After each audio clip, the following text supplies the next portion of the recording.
I'm Bianca I'm a flight attendant and have been for the past 17 years, and I am financially independent. So the FIRE movement stands for Financial Independence and Early Retirement, or Retire Early. I think the retire early part is a bit of a misnomer. I don't know many people that have quit their jobs and are doing absolutely nothing.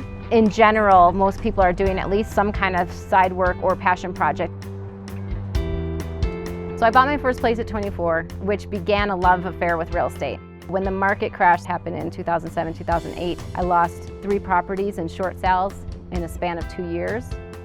My last short sale closed when I was 34 years old, and with it, I had to start over completely financially. Those properties to me were my retirement, what I thought I'd be retiring on, and I needed a new plan. And so I found the FIRE community, and I realized that I had a new focus for my finances. So for people who learned about it within 1 year, have already made huge changes. What was your initial introduction to FIRE? So we were savings toward a more traditional retirement, but all along the way, we were spending money. We thought we were frugal. We weren't. We had a 6,000 square foot house, and so we were doing things that weren't frugal, but we had income to support it. When we realized there's this FIRE thing, I think once we found it, it's like, well, if we reduced our spending substantially, which we did, like $6,500 a month, we reduced our spending. Once we did that, so we were pretty much ready for FIRE within a year. The idea of financial independence is based on the 4% rule, which comes from the Trinity study done in 1998. The stock market on average is going to be 7% a year. That's what they calculate. But if you're pulling 4% out, you're leaving the other 3% in for inflation. So your money is going to keep growing. Plus you have compound interest and other things that are helping you along the way. So in 2014, I rebounded from the short sales by buying a property. And what happens when you own your property outright, you have very low cost of living. There's no housing expense. It cost me around $300 a month to live there for taxes and assessments. After that, about 6 months later, I found out about the FIRE concept. And when I figured that out, oh my, I already own my place. I have a really low cost of living. It's gonna be super easy for me to save a bunch of money.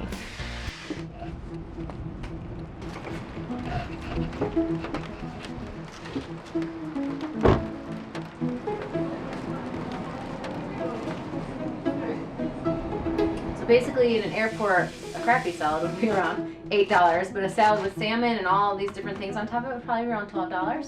So I'm saving, I would guess that these probably cost around $3 to $4 to make each. All right, let's go. So I walk dogs on Rover because I use Rover to have my dog watched when I'm out of town for work. I figured I'm home a lot and I love dogs, so I started watching and walking dogs myself to offset the cost of when I'm at work.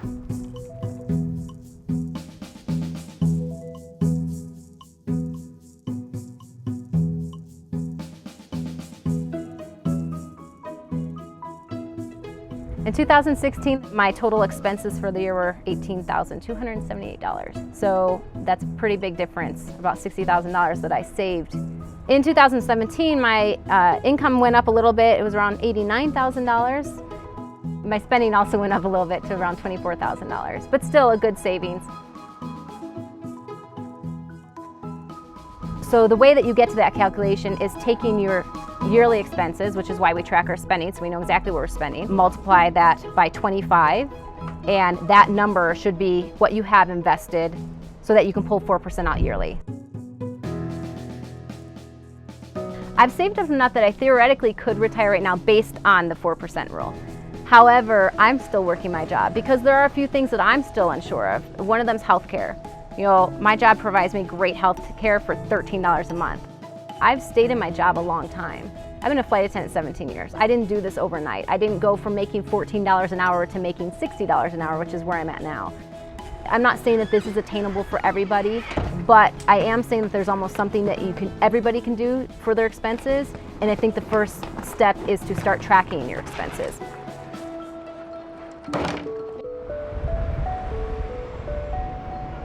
Being FIRE isn't an easy thing to do. You have to say no to a lot of things. It's about delaying gratification. And we're not in a society that delays gratification anymore. You know, everyone wants an instant gratification. Well, I'm okay with delaying it, but I can't predict the future. I don't know if I'm gonna be sick. I don't know if I'm gonna get in a car wreck tomorrow.